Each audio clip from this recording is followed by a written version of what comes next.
खबरों में आगे बढ़ते हैं। लखनऊ अग्निकांड पर एलडीए का बड़ा एक्शन। अवैध बिल्डिंग पर की जाएगी बुलडोजर की कार्रवाई। एलडीए ने इमारत के मालिकों को नोटिस भी जारी कर दिया है। नियमों का उल्लंघन करने पर कार्रवाई होगी, बुलडोजर की कार्रवाई होगी। संतोषजनक जवाब न मिलने पर होगी बुलडोजर कार्रवाई। रिहायशी बिल्डिंगों में चल रही कमर्शियल गतिविधियां, आपको मालूम है जिस तरह से ये खबर सामने आई, यानी कि लखनऊ में आग लगने की वजह से आपको मालूम है 15 छात्रों की जान चली गई। और अब इस पूरे मामले को लेकर देखिए सरकार पूरी तरह से एक्शन मोड में है और इस पूरे केस में गिरफ्तारियां भी हुई है, लगातार कार्रवाई की जा रही है। अलीगंज अग्निकांड ने एक ऐसे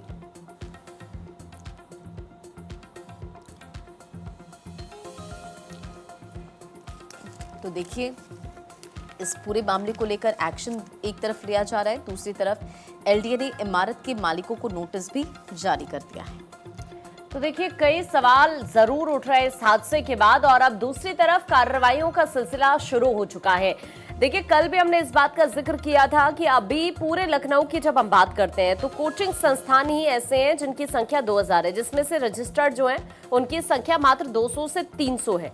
अब जो ये रजिस्टर्ड संस्थान नहीं है इन पर कार्रवाइयों का सिलसिला शुरू हो चुका है, क्योंकि सीएम योगी ये कह चुके हैं कि इस तरह की लापरवाही और इस तरह के हादसे उत्तर प्रदेश के अंदर बर्दाश्त नहीं किए जा सकते। ये चाहे प्रशासनिक स्तर पर लापरवाही हो, आपने देखा कि वहां पर भी कार्रवाई की गई है।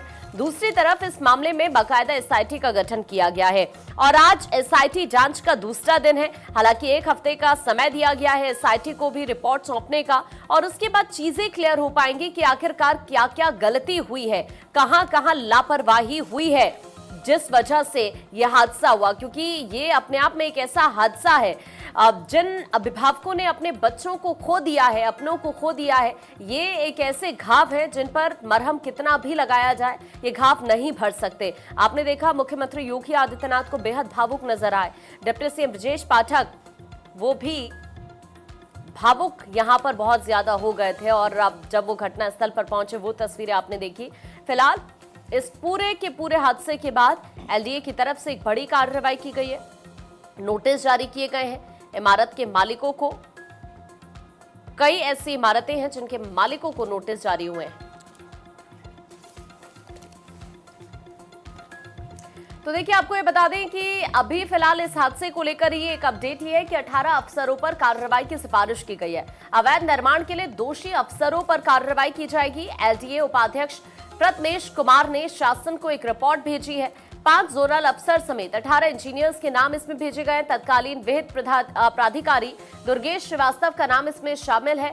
अवनींद्र सिंह, बीपी मौर्य पर भी कार्रवाई की सिफारिश की गई है। तो आप देखिए ये कुछ वो ऐसे चेहरे हैं जिन पर कार्रवाई की सिफारिश की गई है, क्योंकि जिस तरह से यह हादसा हुआ है कई ऐसे चेहरे हैं जो इस हादसे के पीछे जिम्मेदार है और कार्रवाई सभी पर होनी चाहिए। एक तरफ आप देख रहे हैं कि लगातार मामले में जांच पड़ताल चल रही है।